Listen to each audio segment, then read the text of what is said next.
வணக்கம். நான் மெய் ஜோதிட ஆலோசகர் கே கார்த்திகேயன் கள்ளக்குறிச்சியிலிருந்து பேசுகிறேன். நேற்று எதர்ச்சியாக ஒரு காணொளியை நான் யூடியூப்பில் பார்க்க நேர்ந்தது. அந்த காணொளியில் அவர் என்ன சொல்ல வராருன்னு நீங்கள் கேட்டீங்கன்னா, புதன் என்பவன் ஜோதிடத்திற்கான கிரகம் கிடையாது. ஜோதிட கால்குலேஷனுக்கு மட்டும்தான் புதன் பயன்படுவானே தவிர ஜோதிட பலன்கள் சொல்வதற்கு புதன் தேவையில்லை. புதன் ஜோதிட கிரகம் கிடையாது, அவன் ஜோதிடத்தை சொல்ல முடியாது என்று சொல்கிறான். சரி, அது ஒரு பக்கம் வச்சுக்குவோம். இன்னும் ஒன்று என்றால் என்ன சொல்லுகிறார் என்றால், பலன் சொல்வதற்கு 6, 8, 12ஆம் பாவம் ரொம்ப ரொம்ப முக்கியம். ஏன் என்றால் அதுதான் மறைந்திருக்கிறது. மறைந்திருக்கிற விஷயங்களை வெளியே கொண்டு வருவது அது சனி தேவைப்படுகிறான் என்று சொல்கிறார். நல்லா கவனிக்கணும். 6, 8, 12. சரி, அதை மட்டும் சொன்னா பார்த்தா இன்னும் ஒன்று சொல்றார். என்னுடைய கருத்தை புதனும் குருவும் இணைந்து இருப்பவர்கள், புதனும் குருவும் ஒருவரை ஒருவர் பார்த்து கொள்பவர்கள் எனது கருத்தை ஏற்க மாட்டேன் என்று சொல்வார்கள் அப்படிங்கிறது. இன்னொன்று என்ன சொல்றார் அப்படின்னா, புதனும் செவ்வாயும் இருக்கும் பொழுது முன்யோசனை இல்லாமலும் முரட்டுத்தனத்தாலும் வேகத்தாலும் அவசரப்பட்டு என்னுடைய கருத்தை ஏற்றுக்கொள்ள மாட்டார்கள் அப்படின்னு சொல்றார். இன்னொன்று என்ன சொல்றார் அப்படின்னா, புதனும் சனியும் இணைந்திருப்பவர்கள், புதனும் சனியும் ஒருவரை ஒருவர் பார்த்து கொண்டிருப்பவர்கள் என்னுடைய கருத்தை ஏற்றுக்கொள்வார்கள் அப்படின்னு சொல்றார். அதாவது என்ன சொல்றாரு, ஜோதிடத்திற்கு புதன் தேவையில்லை, கணிதத்திற்கு மட்டுமே தேவை. புதன் என்பவன் ஜோதிட கிரகம் அல்ல, பலன் சொல்வதற்கு அவன் பயன்படுவதில்லை அப்படின்னு சொல்றார். இதன்தான் நாம் மறுக்கிறேன். காரணம் ஏன் அந்த காரண கருத்தாவை நான் வைக்கிறேன்னு சொல்றேன். முதலில் ஜோதிடம் என்பது கணிதங்கள் தேவை. முதல்ல கணிதம் சத்தியமாக வேணும். அதாவது லேட்டிடியூட், லாங்கிடியூட், அதே சமயத்தில் என்ன கோள்களுக்கான டிகிரி, மினிட்ஸ், செகண்ட்ஸ், அதாவது அதே சமயத்தில் பாவகட்டங்கள், அதே சமயத்தில் பிறந்த நேரம், பிறந்த இடம், பிறந்த ஊர், காலதேச வர்த்தமானம், ஜாதி மத நிறைவேதம், யுக்தி சுருதி அனுபவம் ஜோதிடத்திற்கு தேவைப்படுகிறது. எங்க யூகிக்கு ஒரு பலனை யூகித்து அறிதல் என்பதற்கு அடிப்படையே புதன் தாங்க.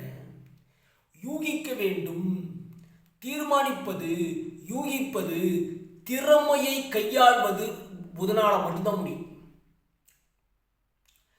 அதாவது அட் பிரசன்ட் இன்றைக்கு என்ன நடக்கும், காலதேச வர்த்தமானத்துக்கு புதன் தாங்க பயன்படுவான்.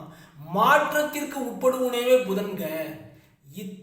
அவன்தான் யூகிக்க முடியும், அனுமானிக்க முடியும், அந்த பலன்களை கணக்கிட முடியும். இப்படித்தான் இருக்கும், இவர் இப்படித்தான் இருப்பார் என்று சொல்வது புதன் தான் தேவைப்படுகிறான். அவர் இன்னொன்று சொல்றார், புதன் குரு ஒத்துக்க மாட்டாங்கிறார். ஏன் ஒத்துக்க மாட்டாங்க அப்படின்னா, புதன் என்பவன் ஜோதிடத்திற்கும் பயன்படுகிறான்.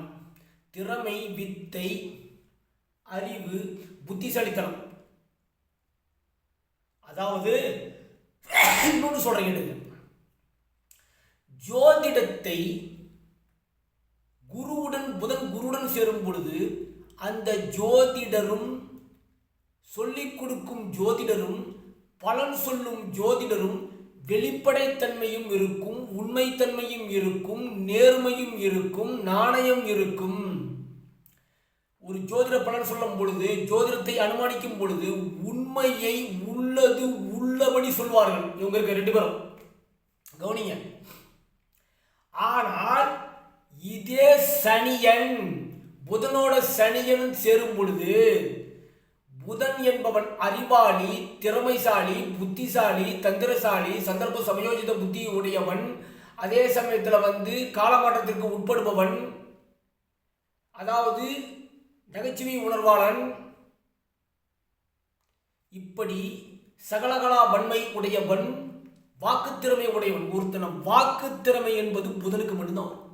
இத்தனை திறமைகளை கொண்ட புதன் திருடனுடன், முள்ளமாரியுடன், முடிச்சவிக்கியுடன், நயவஞ்சகனுடன், திருட்டு குணத்துடன், முதுகில் குத்துபவனுடன், நம்பிக்கை துரோகியுடன், கொரில்லா தாக்குதலை செய்பவனிடம் சேரும் பொழுது அந்த ஜோதிடத்தில் வெளிப்படைத்தன்மை இருக்குமா? உண்மைத்தன்மை இருக்குமா? அந்த ஜோதிடத்தில் நேர்மை இருக்குமா? அல்ல புதன் சனி சேர்ந்து சொல்பவர்களிடம் ஜோதிடம் சொல்பவர்களிடம் நேர்மை இருக்குமா? கவனிங்க. திருட்டு குணம், நயவஞ்சக குணம், பொய் சொல்றது, பித்ராட்டம் பண்றது, ஜோதிடத்தை குட்டிச்சவராக்குறது, பொய் சொல்லி மக்களை முட்டாளாக்கி மடையனாக்கி நம்ப வச்சு ஏமாத்திர கூட தானே சனிக்கு வரும். ஜோதிடத்தை பொய் சொல்லுவாங்க. வெளிப்படைத்தன்மை அங்க ஜோதிடத்தில் இருக்காது, உண்மைத்தன்மையும் இருக்காது, அங்க குறைஞ்சபட்ச நேர்மையும் புதன் சனி சேர்ந்தா இருக்காதுங்க. புத்திசாலித்தனத்தை திருட்டுத்தனமாக பயன்படுத்துவான். அங்கே வெளிப்படைத்தன்மை இருக்காது, திருட்டுத்தனம் மட்டும்தான் இருக்கான். ஜோதிடமும் வெளிப்படையா இருக்கு, ஜோதிடக்கலை வெளிப்படைத்தன்மையுடன் இருக்காது, ஜோதிடமும் வெளிப்படையாக இருக்காது, பலன்கள் உண்மைத்தன்மையுடன் இருக்காது. இதை கவனிங்க. இந்த புதன் சனி சேர்ந்து பலன் சொல்லும் போது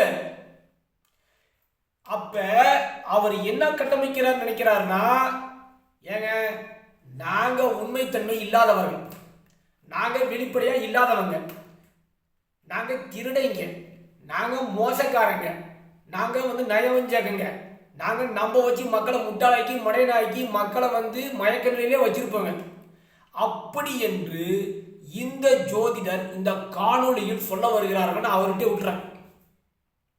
இதுதான் யதார்த்த உண்மை.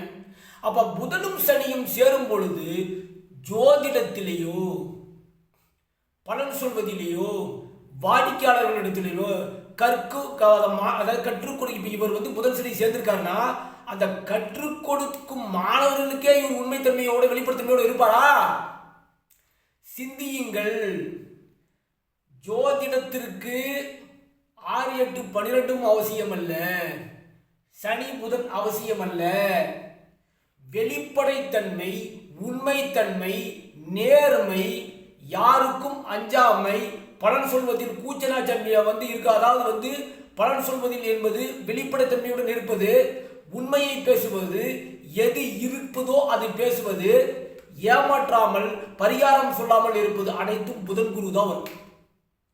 இன்றைக்கு இப்போ ஒவ்வொரு ஜோதிடராக மக்களை முட்டாளாக்கி மடையனாக்கி நம்ப வச்சு ஏமாத்தி கொண்டிருக்கிறார்களே, இதெல்லாம் புதன் சனி தான். புதன் சனி எங்கெங்கே இருக்குதோ ஜோதிடத்தில், கணிதங்களில், எழுத்துக்களில், ஜோதிட புத்தகங்களே கணிதங்களில் வெளிப்படுத்தன்மை இருக்காது, பலன் சொல்றத வெளிப்படுத்தன்மை இருக்காது, உண்மை இருக்காது, நேர்மை இருக்காது, நாணயம் இருக்காது. அதாவது மக்களே இனிமேல் உணருங்கள், மக்களே இனிமேல் விழிப்புணர்வு அடையுங்கள். இதை நான் மறுக்கிறேன். இந்த கருத்தை நான் ஆமோதிக்கிறேன், இந்த கருத்தை நான் வன்மையாக கண்டிக்கிறேன். அதாவது ஜோதிடத்துறையை தவறாக கட்டமைத்துக் கொண்டிருக்கிறார்கள். அது ஜோதிட உலகிற்கு நல்லதல்ல. அதனால தான் இந்த காணொளியை நான் போட வேண்டியதாயிடுச்சு. மக்களே விழிப்புணர்வுடையங்கள், திருந்துங்கள். இந்த மாதிரி திருடர்களிடம் நம்பி சிக்கி ஏமாறாதீர்கள். நன்றி, வணக்கம். சப்ஸ்கிரைப் பண்ணுங்க, ஷேர் பண்ணுங்க, பெல் ஐகானை கிளிக் பண்ணுங்க. இதோடு அனைவருக்கும் சென்று சேருங்க. நன்றி, வணக்கம். வாழ்க வளர்க. அனைவரது வாழ்வும் சிறக்கட்டும், அனைவரும் மகிழ்ச்சியாக இருக்கட்டும். நன்றி, வணக்கம்.